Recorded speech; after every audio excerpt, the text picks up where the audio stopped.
January 7th, 1974, Karl Linn.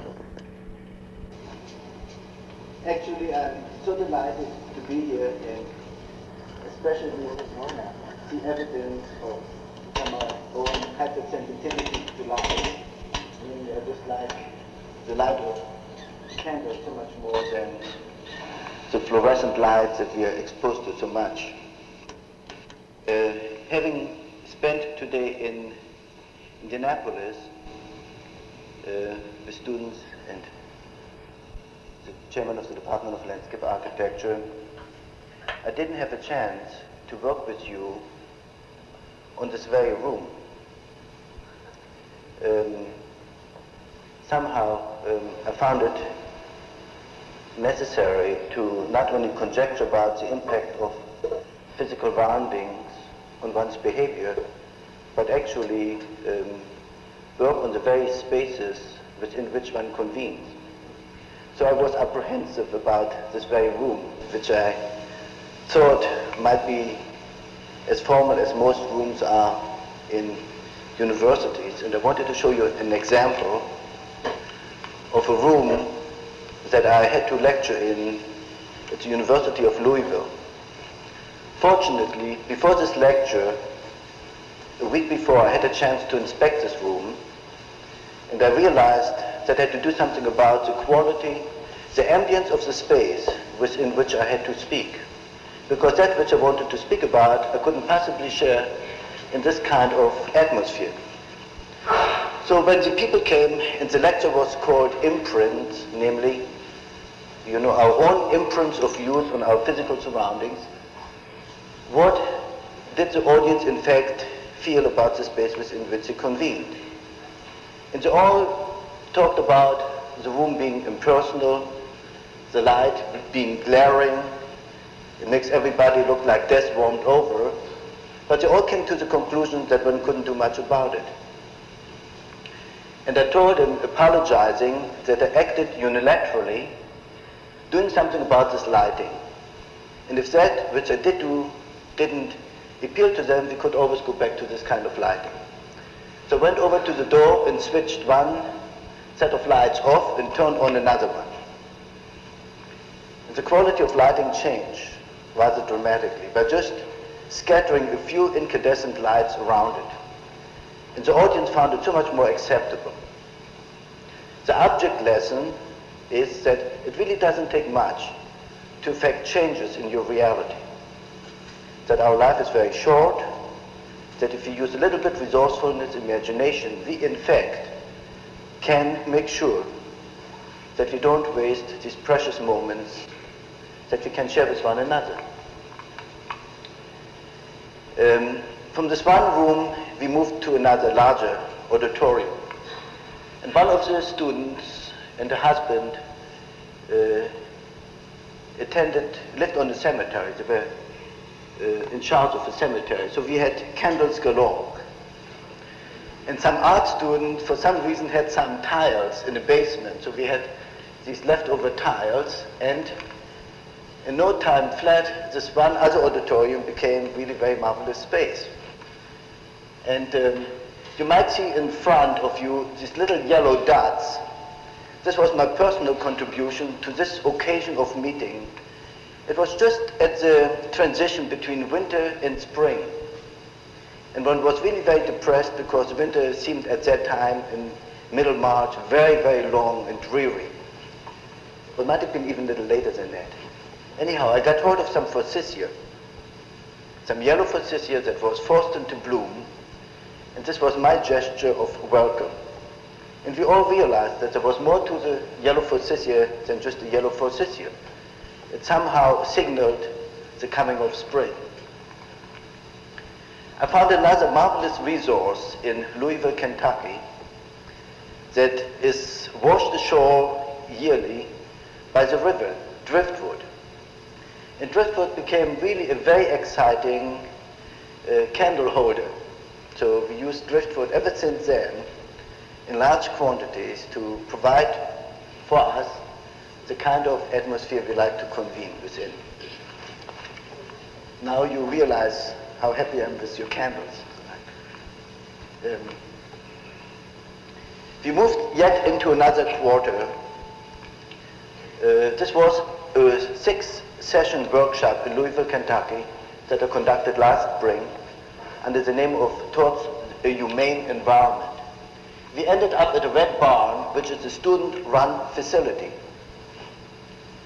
And the students expressed interest to convert a building into an educational coffee shop. There was a building adjacent to the Red Barn that was only used for dances and movie showing, except they needed a few $100,000 to build a new roof and insert a sprinkler system in an adjacent building, and naturally for 2.5 years nothing happened. So I took them to the Louisville cooperage firm. We got whiskey barrels from them. They were delighted even to cut them in half, which became our flower pots. We went to the Louisville Gas and Electric Company and came back with a lot of cable reels, which became our tables. Flowers materialized again. In fact, students engaged then in potluck supper celebrations. And here, without any money at all, with just a little bit of resources that different students put together, we in fact transformed an impersonal space into a marvelous arena for celebration. What the students got out of it, and without any exception, was not only that they spent an evening together in a much more pleasant atmosphere, that the discourse and the dialogue was much more meaningful, but all of them, in working together with one another, had an opportunity to get to know each other, which is not true in other classes, because the University of Louisville is basically a commuter college, and students dash in and out of classes and just don't know one another. So what was important is not necessarily the building of a specific environment, but that we were able to structure the planning, design, and building of our surrounding in such a way that students had a chance to get to know one another and develop a sense of community. To us, this kind of engagement is a renaissance of barn raising. When I first came to this country, I became familiar with Lawrence K. Frank, who told me then about the early American tradition, when the early American farmers, in order to survive, met with one another to erect the barns in common. And these barn-raising events became celebrations of community. People brought food, danced, and sang. And the celebration of community, because people were able to be of help to one another, developed, in fact, among themselves a growing sense of mutual aid and community. And the great promise, for me at least, to continue working with physical environments is this opportunity for people to work with one another and grow in that sense of community. Not through togetherness, but because people are then linked in pursuit of a common vision and become functionally interdependent. These are just little paper bags that defined an area, an outdoor area where we barbecued some of the food. Another project, I met with 15 students just for a day, in fact, who studied urbanism, architecture, and environment. Really very fancy words. And what I wanted them to really experience is what, in fact, can they contribute to the development of a real environmental facility. Never having been designers, never having been involved in the study of environment. Well, we were just a few days away from a very well-known arts and crafts fair in Louisville, the St. James Court Art Fair, that this year brought about 550 craftsmen and artists to one little block. And when we spoke to people who were involved in the organization of that art fair, we realized that one facility was missing. You could buy a lot of things. You could walk up and down and browse, but there was not a single space where people could sit in repose and rest. So since I'm living in the current mayor's building, his second house in that area, I knew that we had a little patch of green grass in back of the building. And we discussed with students what in fact can we contribute for real to this art fair, and decided upon a sidewalk commons. Again, we went to the Louisville Gas and Electric Company, getting hold of these cable reels. Flowers materialized, some more whiskey barrels and flowers. And in fact, people were so grateful to use this sidewalk commons as the only place where people could eat some of the food, talk with neighbors they met at the fair, and stretch and rest their feet. It didn't take very long for one student who was a musician to call upon some of his friends. So we had live entertainment throughout the 2 days. And it took really relatively little. Somebody even built a little tower, kind of geodesic dome fashion. And some other students decided to play with little children, making magic markers, crayons, and paper available. And little kids came and asked how much does it cost to draw. And they were very delighted that we told them that everything is for free. So here again, a group of 15 students, never having worked with each other, found it possible to mobilize resources. One girl got some chairs from a funeral home over the weekend. They pooled the resources, and they in fact built a real facility that was of concrete use to the community, custom tailored for a specific occasion. Inevitably, each student individually had a sense of accomplishment, and even more so as a community. And they were complimented by the people who went to the fair. And there is another way for us to look at such facility.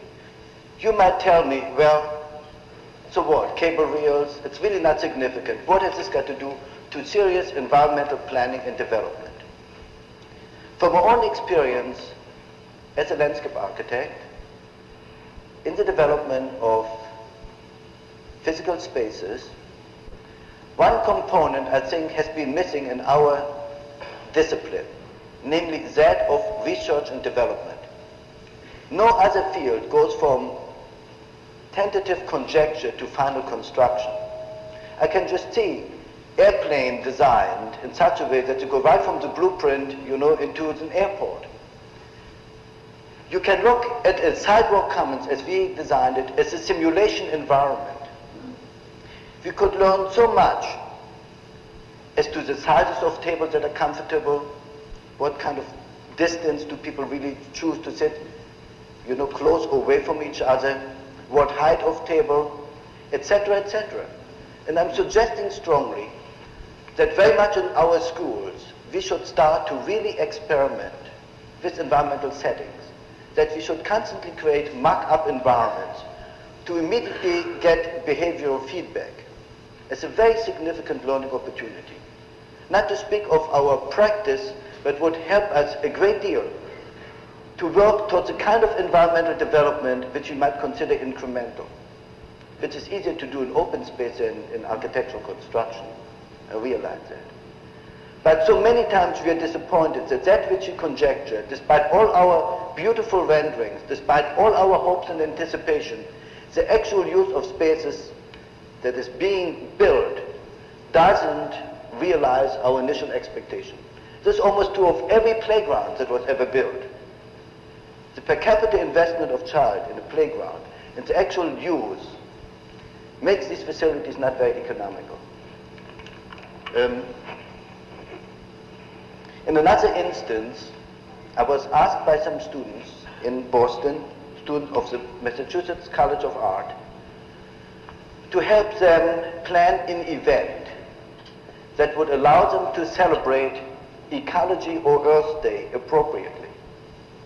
And as we talked, again the students realized in this crowded area of that city, there was no place for them to meet adequately in open space. And what we really wanted to do on Earth Day find an appropriate gesture that would allow them to experience the depths of meaning of that specific day.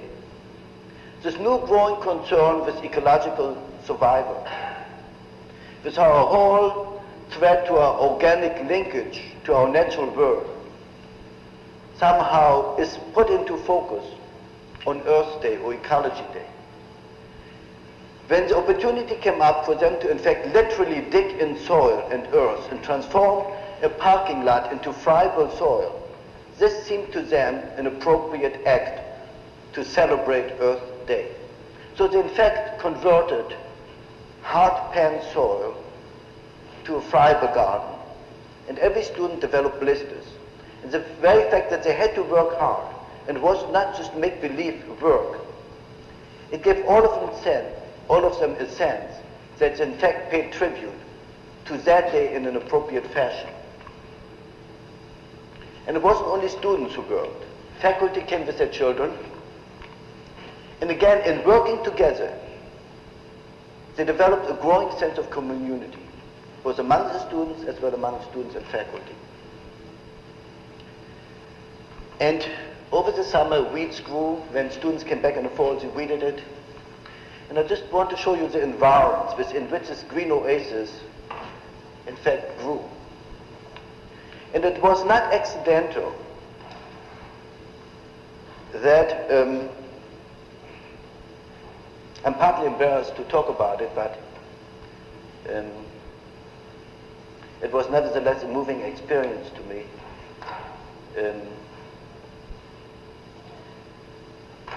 Children's Hospital is right across the street. And when we at one point tried to erect a small low fence to screen some of the parked cars, we received many phone calls and letters from patients in Children's Hospital. Please not to obstruct the view of the only green oasis that is accessible to them. Even more touching were those visits on part of people who visited people who were ill, asking us whether they could plant a flower in our garden. And I was dumbstruck one day when a young man came in a shiny new car, asking to speak to me and telling me that he just came from the hospital when doctors informed him that his girlfriend, who was on a motorbike accident with him 2 weeks prior to his visit, was still in a coma and is slipping and she will never make it. And just a few minutes after this news, he came to this garden, finding a way to express appropriately his sense of grief, asking whether he could plant a flower in this garden. And I realized at that time that this garden had become more than an ordinary garden. And I'm asking myself, and I'm asking all of you, how in fact can we inject into our planning, design, and construction process those dimensions which will make us and our clients and our surrounding communities experience our building efforts as significant celebrations of community.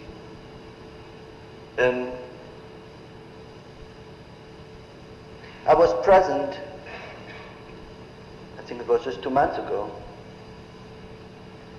at the cemetery when the daughter of a friend of mine was buried, who had died in a car accident, a 17-year-old girl in Louisville. A very beautiful girl, full of life, which made all of us realize how precarious life really is. Everybody left the cemetery after the ceremony, and I saw the workmen lowering the casket into the grave. And the bulldozer approached this grave, about to push soil into the hole. And somehow the ritual was not completed for me. I somehow was not able to give of myself as I wanted to. Anything that was really of meaning. I stood next to the grave very passively as everybody else did. So I asked the workman to let me use a shovel. And a friend of mine joined me. And we physically then filled soil on this grave and filled it up. And while I did it, I realized that it reminded me of many of the trees that I had planted in my life.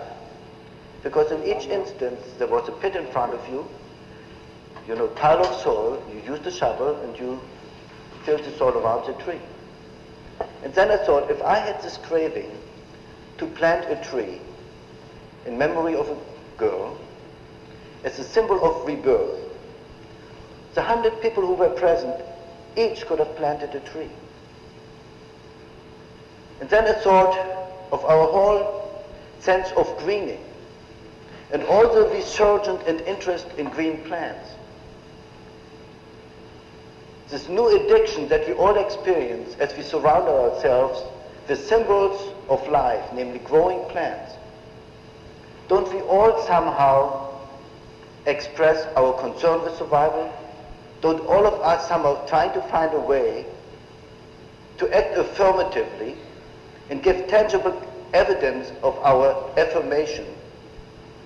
Wouldn't it be possible for us landscape architects not only to be concerned with what kind of soil and what kind of ecological niche do our trees not require to survive? Couldn't we find a way to plant trees in such a way that the act of planting would be experienced by people as a celebration of life? Couldn't we be inventive and imaginative to develop new traditions, new customs? Because as society moves so rapidly, all that we are accustomed to seems to disintegrate. And we are left in makeshift social splicing.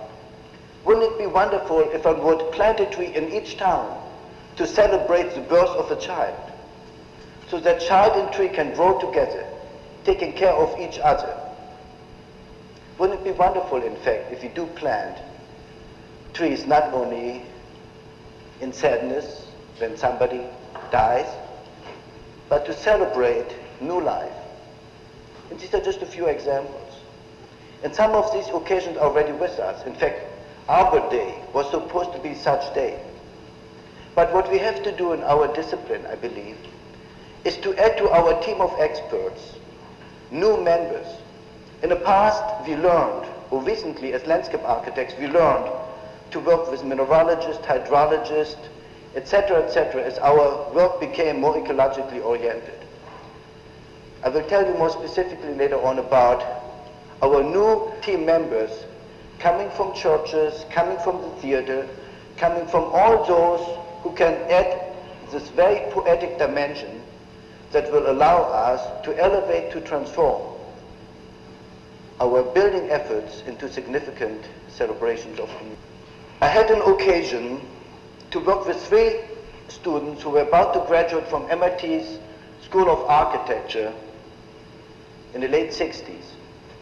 The 3 students worked on a project of a school that was just a hypothetical exercise. And since all of them faced the draft, they were really up against it and couldn't work on this project with any degree of efficiency. They shared with me their anxiety and their keen desire to leave a tangible evidence behind during the 3 months of normal life that they anticipated having. And after long discussion, when I was really moved by their anxiety, we developed a program through which they were allowed to write their master's thesis by developing temporary environments to serve as for behavioral research and feedback. They developed one facility in the basement of MIT next to some vending machines.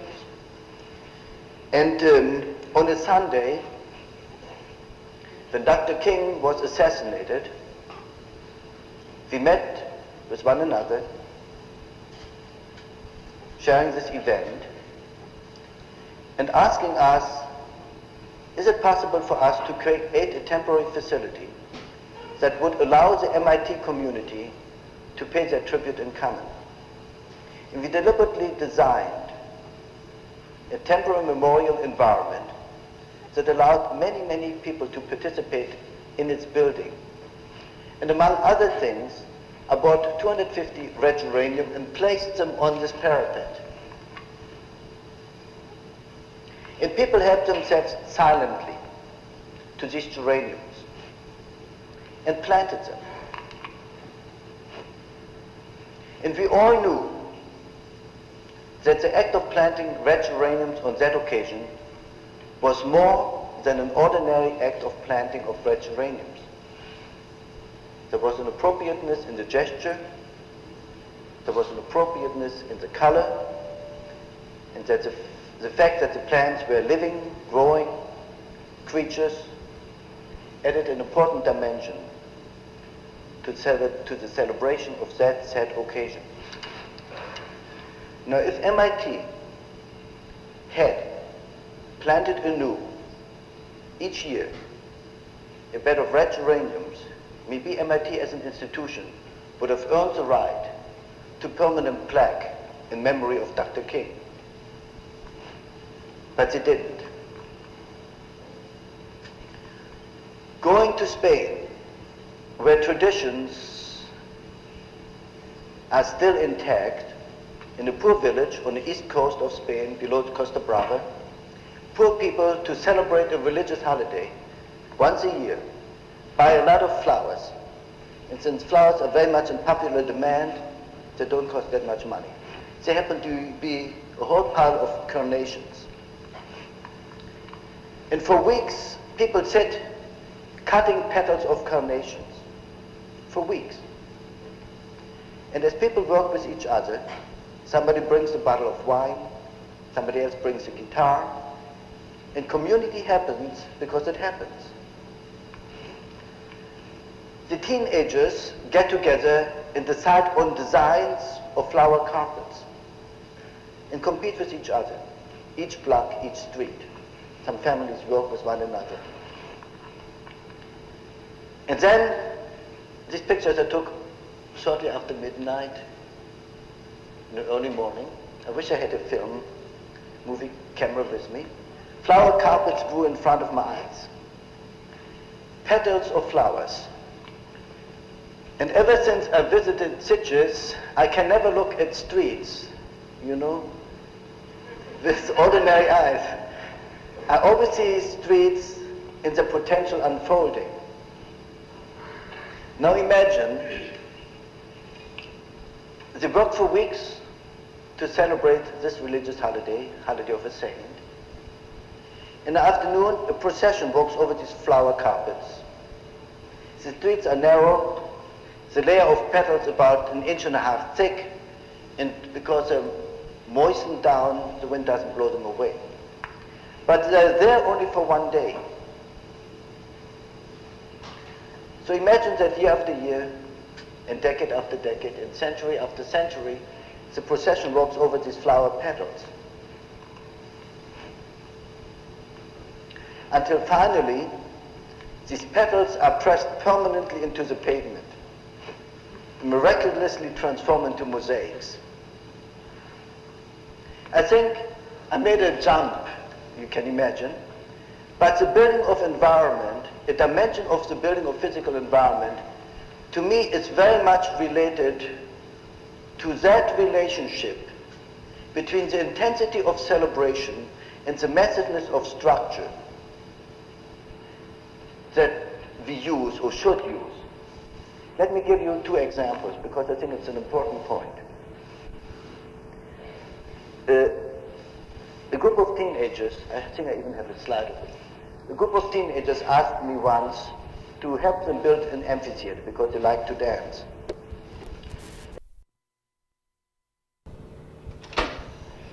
And they wanted to recess this amphitheater. It was a nice idea, everybody agreed that's a good thing to do.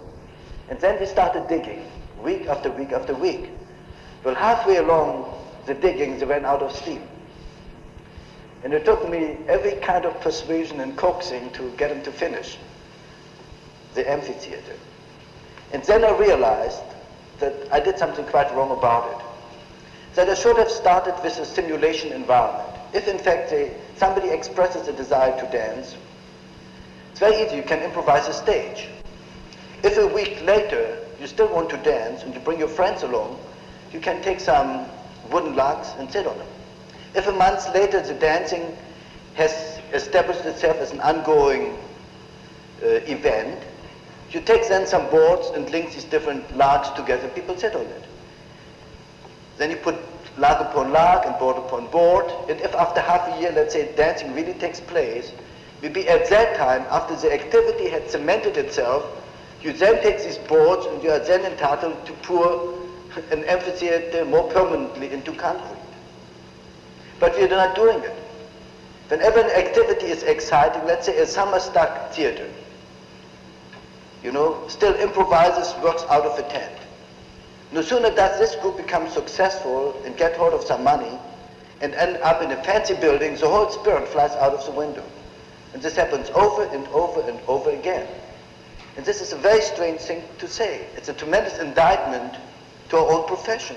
It's very difficult for us to work with concrete, with reinforcing rods, and yet create environments that encourages expression and experimentation, so that we don't constantly get involved in the building of mausoleums that in fact discourage the very activities that called, you know, the buildings into being. It's a very delicate balance. So if we say that during the last decades we have gradually moved towards a process orientation, where our whole emphasis has shifted from the massiveness of structure to the necessity to create flexible environment that it can accommodate different occasions, we mean that our focus has really shifted to be concerned more with the acts, the actions, the actors, and we have gradually become familiar to look at our physical surrounding as a stage setting, as a stage set, to accommodate and reinforce the very activities that are to take place within. Let me read to you briefly a statement, a program statement written by Charles Eames, as he articulated to himself his interpretation to develop a new college for the Immaculate Heart in Los Angeles. He was a close friend of Sister Corita, or Mary Kent, who asked him to develop a program for the building of a new college.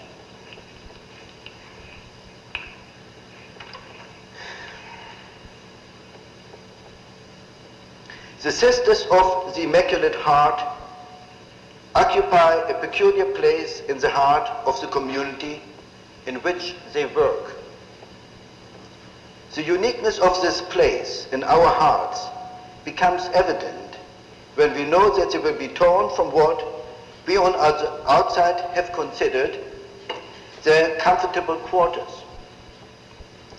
The significance of the move and the potentials of the new relationship to the other colleges at Claremont have all the dramatic expectancy and risk that we have learned to expect from Immaculate Hearts.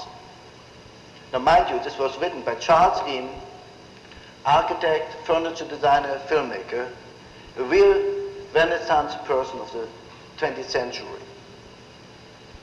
However, a new college means buildings, and buildings mean architecture, and architecture means architect, and it all makes us break out in a cold sweat.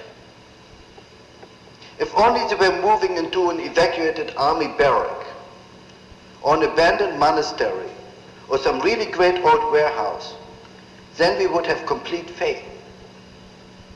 But architecture on order is a different thing, and those architects who could subjugate themselves to the real and evolving needs of such a community, maintaining a relentless concern for quality, would be very rare. What we who love hard want for the college is easier to taste than it is to say. We guard ourselves against wants that could be hazardous, such as expressions of form, or structure, or monumentality, or even an overemphasis on beauty.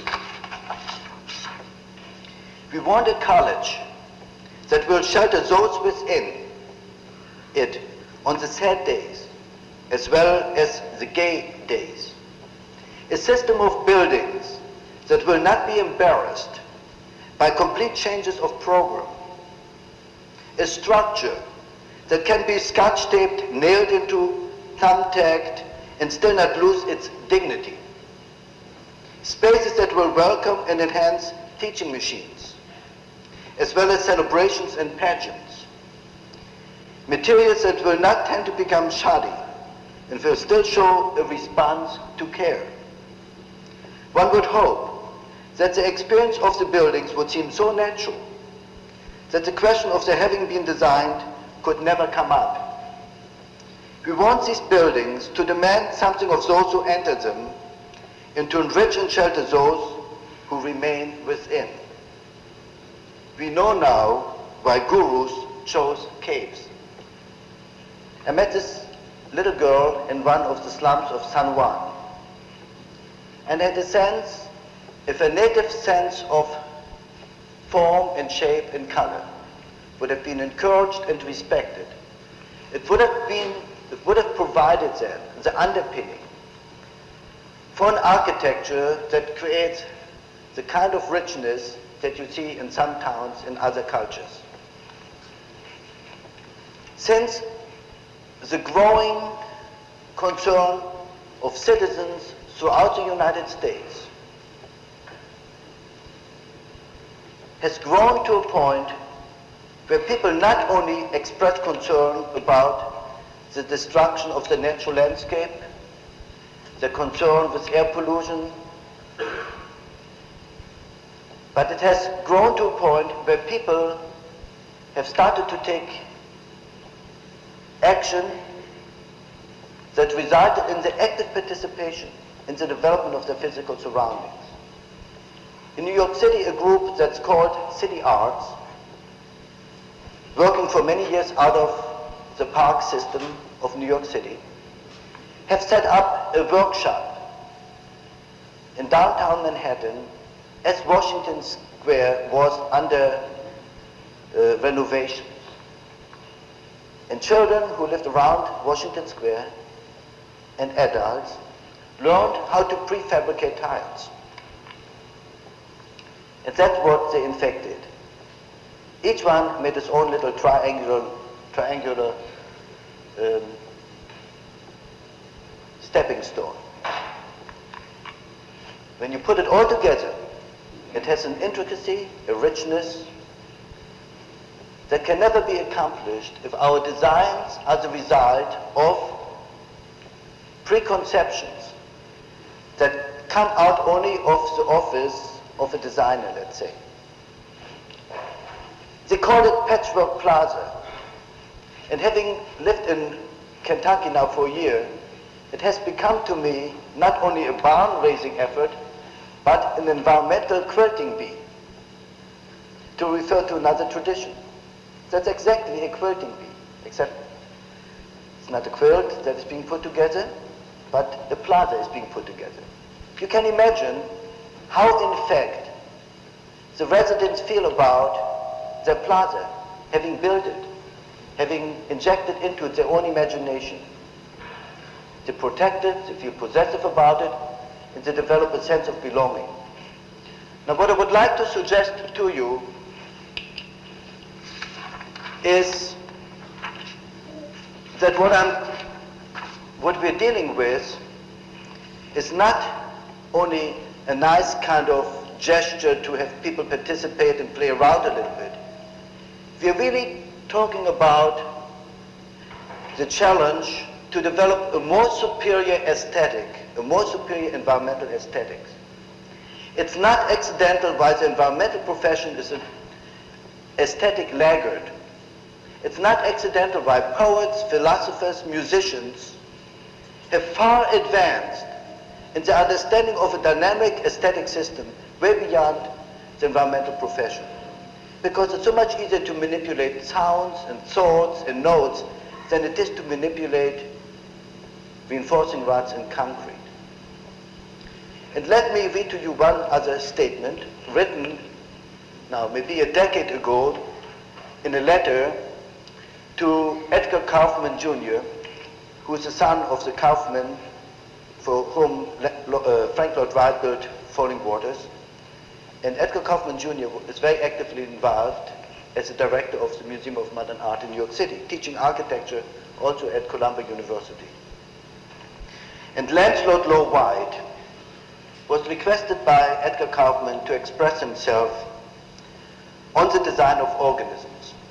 That's a complex thought, and please bear with me. Classical mechanics and machine age stressed visible simplicity, efficiency, and forms of any size and speed. This profoundly influenced design. Modular units, assembly line production. But the new vistas of science have reached an invisible world of finest structure, and the application of this are less obvious.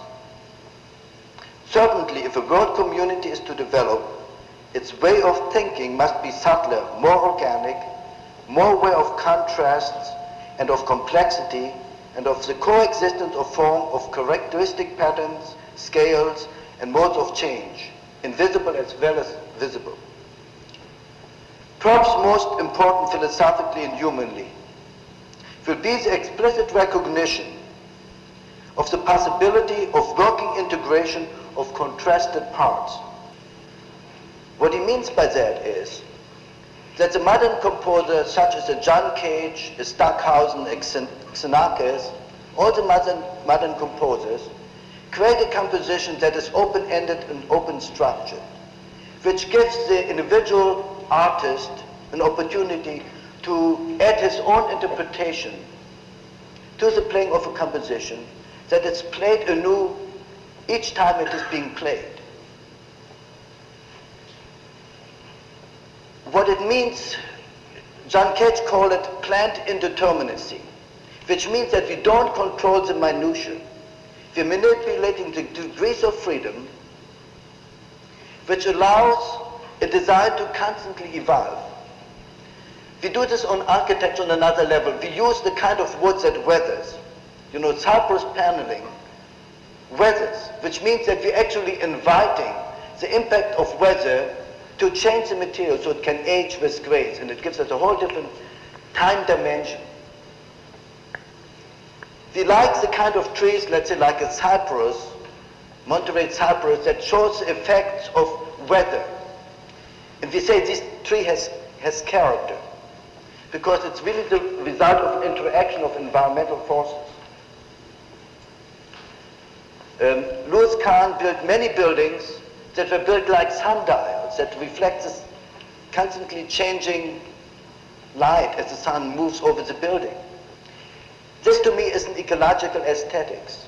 When you look at drawings, Chinese or Japanese drawings of reeds, they're not literal drawings of botanical, anatomical structure, but you see the reeds leaning in one direction, namely the artist portrays the resilience of a reed, and you can always see where the wind is blowing from. This is an ecological aesthetics. Now we can transpose the ecological aesthetics not only to include the forces of the physical surrounding as they act on our structures, but also the impacts of use, the user and the participation of our own clients in the further development of the environment. And we're facing a very critical point in this country, namely, most people have elaborated their private domain, inject a great deal of energy into the development of their private homes and backyards. But it's very strange that during the last decade, despite all the labor-saving devices and all metropolitan centers I have lived in, more and more people want to also make contact with other people. Namely, there are many restaurants that have mushrooms, sidewalks, cafes. And as urban existence becomes more densely populated, people in fact spill over into the public domain. A public housing, for instance, in New York City. Again, residents in this public housing were taught how to prefabricate these tiles, each individual making his own tile, and when you add it all together, you end up with a lobby that has a richness which very few high-rise, high-income lobbies feature. Not only is it aesthetically elaborate, but the residents who reside within this building have taught their common space a whole different sense of belonging. So the lobby became the commonly shared living room. Now you won't believe that, but I have seen last summer almost a dream come true. I visited Manhattan and went to Grant's tomb. And what I saw at Grant's tomb I couldn't really believe. So special grant of the National Park Service, the Office of Cultural Affairs, private foundations and some industry, 4 artists were at work, surrounding Grant's tomb with the most amazing design of undulating benches. And each day, 50 to 100 people were at work. Some artists worked on their own. Others shared their sense of design and color with children who were curious. Some helped children to express their vision. Others engaged college students into the further development. And if you put it all together, you end up with a richness which again can never be created by one artist alone. This to me is open structured design. Pedro Silva designed the benches initially and created an open structure that allowed him to invite the people of New York to Grant's tomb. So people came from churches, from fraternities, from colleges. People lived in the neighborhood, adding a richness which expressed the creative aspiration of the residents of New York City. Now I'm sure that there are many bleak surfaces in any city that just cry for further elaboration and enrichment. And the challenge to the design profession, in fact, is to give leadership to these voluntary energies that are moved not by the necessity, let's say, of having to earn a livelihood, but they're moved by a new spirituality where people who have now benefited from a growing number of leisure hours don't want to waste their time any longer just in pastime activity, but seek meaningful, creative, do-time outlets. That is not to speak of the people who, in order to survive, are also at a point in the core areas of city to look after themselves and are eager to engage in effective self-help efforts. And after I get through with the slides, I will tell you about a project I started to develop in Louisville, Kentucky.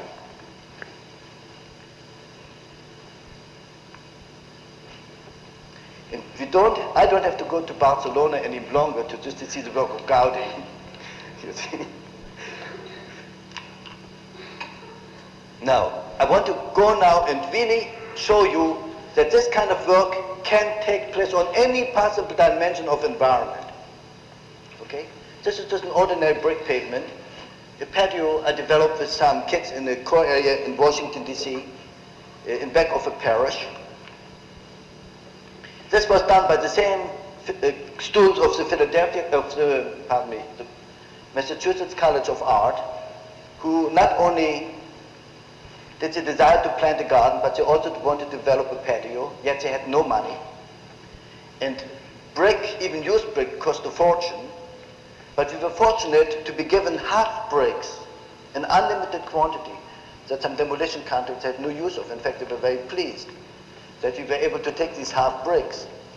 And the half bricks kept twice as many hands busy. It's reversed, but if you tilt your head, you can see this tremendous intricacy of this pavement.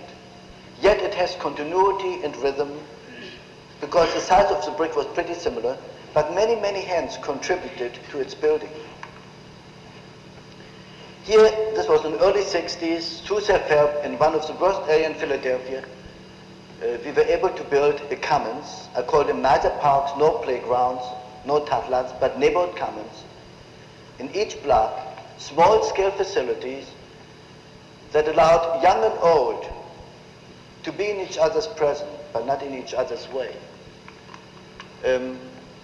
This was done through the labor of love, because once volunteers work, they don't want to cut corners. In fact, What we're exploring right now in the environmental industry, as one of the few industries, is an opportunity to develop the environmental planning, design, and production system as a labor-intensive production system. Most industries displace labor because they're all directed to cybernetic development. We are trying to develop a system that would create special machines that free human hands, don't disengage, but free human hands to do the refined work. And I'll show you more samples of it. This was designed spontaneously by children who saw some bricks lying around as a drainage layer to a sandbox. Now, another good example for a highly sophisticated contemporary form of artistic expression is the playing of jazz. A jazz combo has a tacit agreement as to how to play together, and yet each player is very respectful, sensitive to the needs of each player to blow his own horn at the time that he feels moved to do so. So you have this tremendous, opportunity of open-endedness, which allows players yet to play together and still offers an opportunity for spontaneous expression. This was done by school dropouts during the summer, working under supervision, creating little sidewalk commons outside of a church that put up the money for their work. They learned a skill. The fountain was an old SPCA horse trough that the city of Philadelphia was delighted to get rid of, which means that it wasn't even a question of money. We decided to develop a system that allows people to create free environments through self-help and creative recycling. Now, you can only do it up to a point, but you can do a great deal. And the design profession in any town can give leadership to a tremendous reservoir of goodwill, interest, and energy that has to be just orchestrated in order to move into significance. A friend of mine who was the director of the urban design section of the Boston Redevelopment Authority, working out of City Hall in Boston, looked one day at this plaza outside of Boston where thousands of bricks were put down by 35 bricklayers. And just as they swept the sand off the surface after the brick had cured, he couldn't believe his eyes. As he looked closely, he saw what you saw right now. Look carefully, and you'll detect geometric patterns. As Jan Wampler looked at this plaza, he happened upon the architect who just came across. And Jan pointed out to him these amazing designs. Well, the architect just about flipped out. He said, I didn't specify it.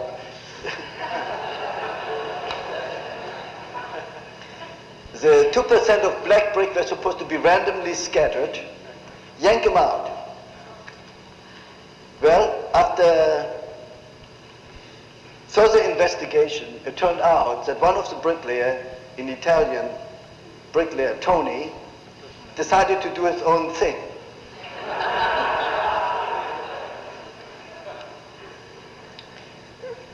Whereupon Jan Wampler went to the mayor and prevailed upon the mayor to award Tony a certificate as a craftsman of the year. Now, I just want to show you that designing a closed system, if we plan our environments in such a way that we are controlling the minutiae, it in fact relegates the builders and the users to complete passive spectators of the physical surroundings. And that's why I'm suggesting, following the poets and the artists of other disciplines, that we better start to learn to create environments that are open structured, so that people who reside within them can leave their own personal imprint on their surrounding, so that houses can be transformed into homes. In Germany, sidewalks are made out of precast tiles, these flagstones, which is also an efficient way of handling, leaks in gas pipes, etc., etc. Well, when I had some school dropouts in training in the early 60s in Washington, D.C., we taught them, in fact, how to precast these tiles. Except they taught us how they wanted to personalize each tile. And in fact, one young man came up really with a quite marvelous design. So again, we are asking ourselves, how can we create an environmental system that in fact allows the users to leave their personal imprint upon their surroundings, even in the public areas? There's a special machine developed by Germans that takes cobblestones and cracks them up in inch-square, 3-inch long mosaics. Labor intensive. Now proportionately, the investment of labor increases as you go from monolithically poured concrete to pavements made out of brick and pavement made out of these mosaics.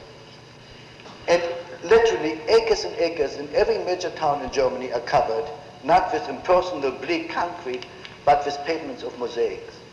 So when we talk about our desire to increase the quality of our physical surroundings, we in fact have to really experiment on a brass tacks level in order to get some glimpses how in fact can we increase the quality of environment in a socially relevant way, because labor-intensive production also broadens the basis of employment in this case.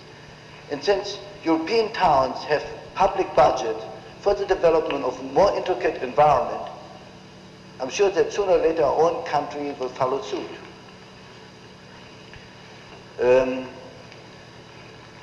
These buildings were slated for demolition. What I'm showing you now is a sequence of gradual intensification of building processes. And we were just in front of bulldozers that smashed all these marble steps up to salvage them and build an amphitheater. And we wanted to prove that the use of salvage material, creatively recycled, is imbued with a quality that new material doesn't even possess. And what I'm suggesting, and have suggested it all along, that we should not only be concerned with the preservation of historic buildings, but equally with the preservation of historic building material. Louisville, for instance, loses most of its historic building material, such as flagstone and cobblestone, to Savannah and other towns south. And the city looks really very funny if historically preserved buildings are surrounded in oceans of impersonal new concrete. So historic building material should become part of a public treasury. Here you see this planned indeterminacy again. We made basic decision to break pavement blocks and marble steps. And this little random fill-in happens because we didn't quite know what sizes of salvage material we would get.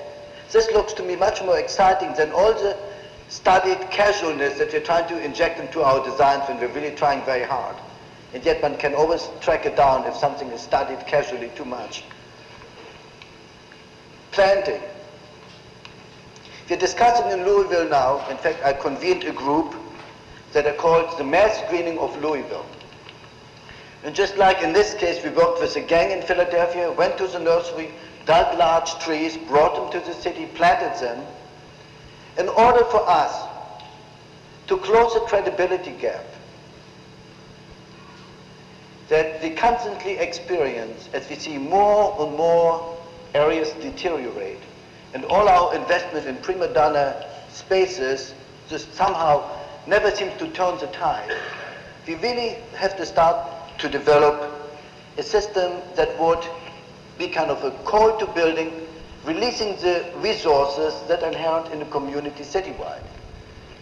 And